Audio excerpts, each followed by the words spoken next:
Assalamualaikum warahmatullahi wabarakatuh. Jumpa lagi dengan saya, Nuryaningsih, calon guru penggerak angkatan 4 dari SMP Negeri 26 Surakarta. Dalam kesempatan ini, saya akan menyampaikan tentang koneksi antar materi berkaitan dengan visi guru penggerak. Tugas dari 1.3.A.9. Sebelum saya menjelaskan lebih dalam lagi, perlu diketahui tentang apa itu visi dan apa itu visi guru penggerak. Menurut Ari Ahmad Arman, visi adalah pernyataan yang mendefinisikan sesuatu yang ingin dicapai seorang individu atau sebuah organisasi di masa mendatang.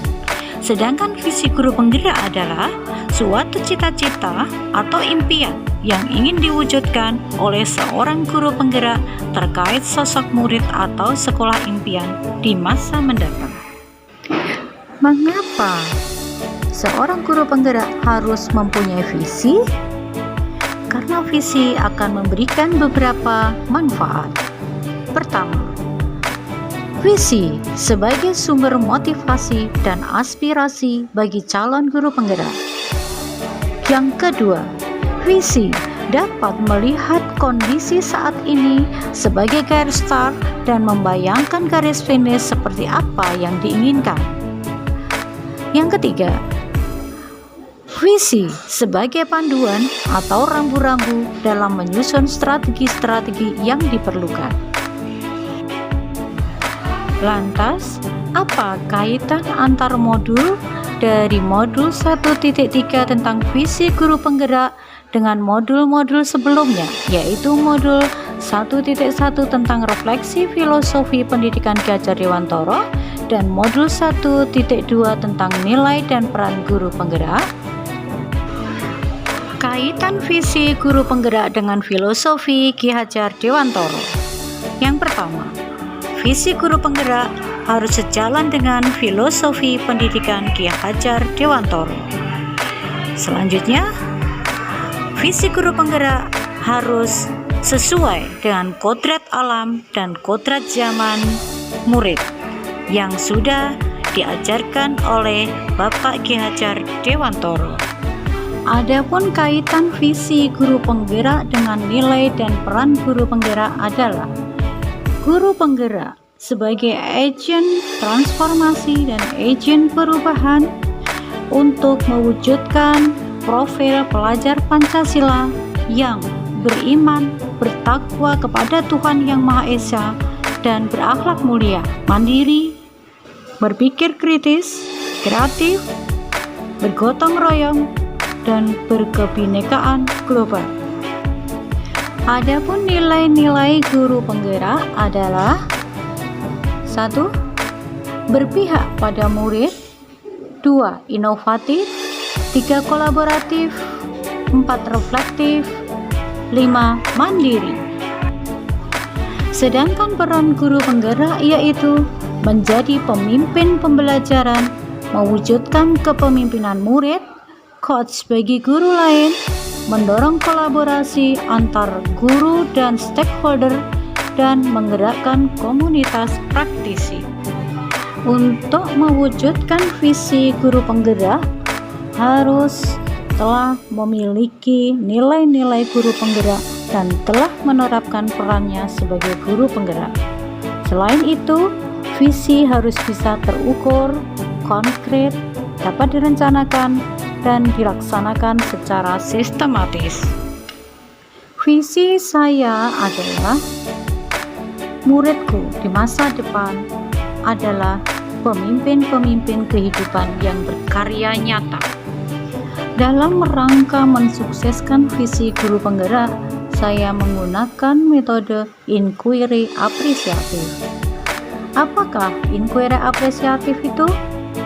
Menurut David Cooper Nieder tahun 2015, inquiry apresiatif adalah pendekatan manajemen perubahan yang kolaboratif dan berbasis kekuatan.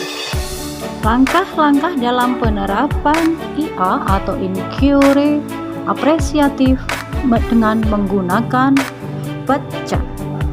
Dalam bahasa Sunda, baja berarti bahagia. Adapun baja yang dimaksud di sini adalah singkatan dari beberapa kata. Yang pertama, B, buat pertanyaan yang utama. A, ambil pelajaran. G, gali mimpi. C, jabarkan rencana. A, atur eksekusi. Penggunaan model manajemen perubahan inquiry apresiatif ini saya pergunakan untuk mengatasi learning loss di sekolah saya, yang saya singkat menjadi suatu akronim LASERDIK. LASERDIK adalah layanan peserta didik.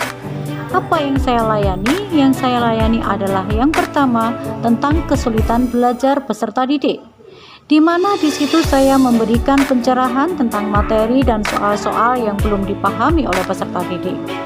Layanan peserta didik yang kedua yaitu dengan layanan praktik.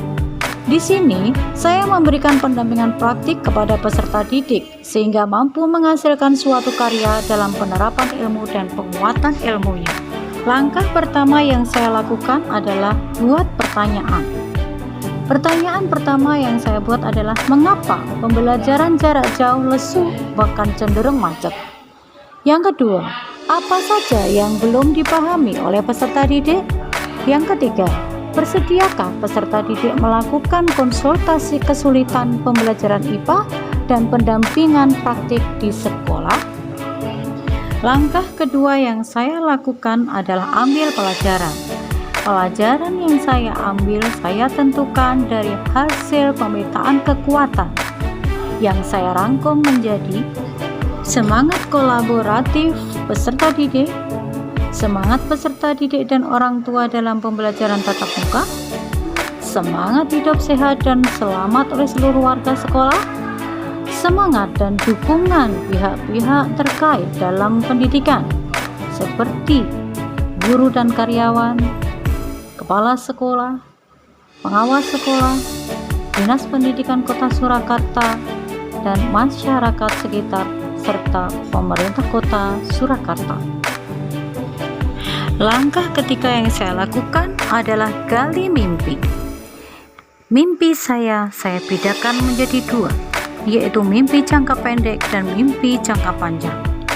Mimpi jangka pendek yang saya maksud adalah harapan saya untuk peserta didik sebelum lulus dari SMP Negeri 26 Surakarta. Sedangkan mimpi jangka panjang adalah harapan saya untuk peserta didik setelah lulus dari SMP Negeri 26 Surakarta.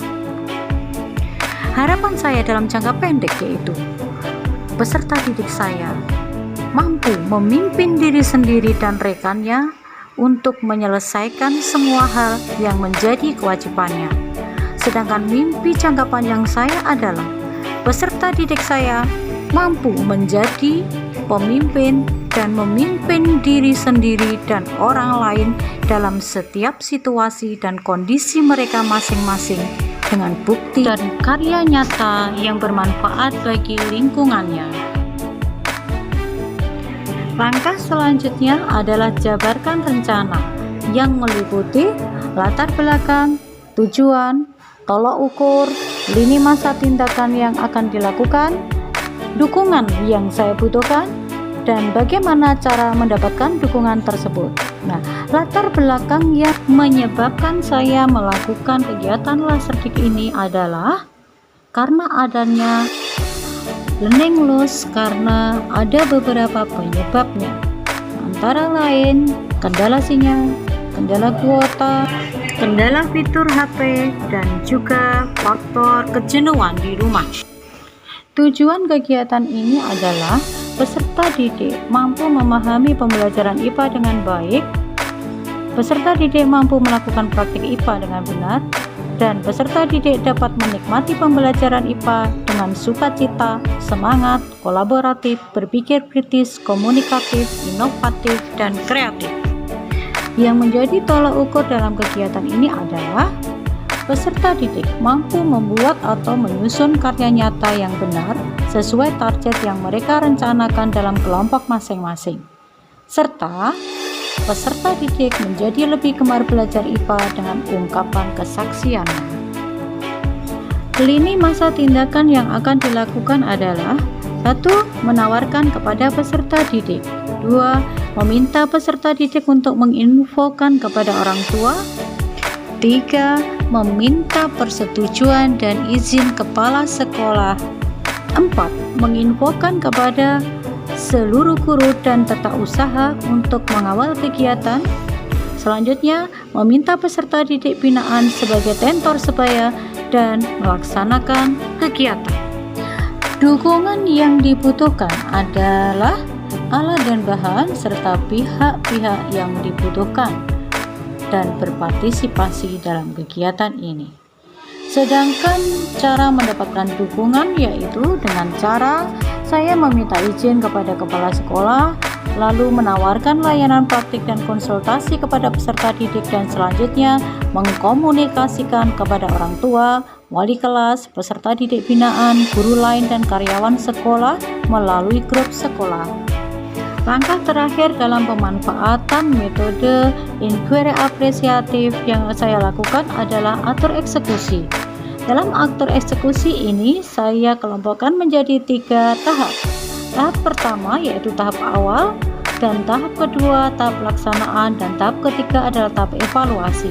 Pada tahap awal, saya mengkomunikasikan kepada peserta didik, orang tua, kepala sekolah, guru, dan tata usaha, peserta didik binaan atau mentor sebaya pada bulan Oktober semester gasal tahun 2021-2022. Pada tahap pelaksanaan, kegiatan ini dimulai pada pertengahan sampai akhir semester gasal 2021-2022 dan selanjutnya dilaksanakan setiap pertengahan hingga menjelang PAS di setiap semester. Pelaksanaan layanan selama 2 jam setelah PTM di sekolah dengan ruang menyesuaikan. Pada tahap akhir yaitu tahap evaluasi, kegiatan ini dievaluasi setiap akhir semester oleh guru mata pelajaran, wali kelas, kurikulum, dan kepala sekolah dengan parameter kenaikan prestasi belajar peserta didik dari pengetahuan, keterampilan, dan sikap. Demikian yang bisa saya paparkan. Sekian, terima kasih telah menyimak dan semoga bermanfaat. Wassalamualaikum warahmatullahi wabarakatuh.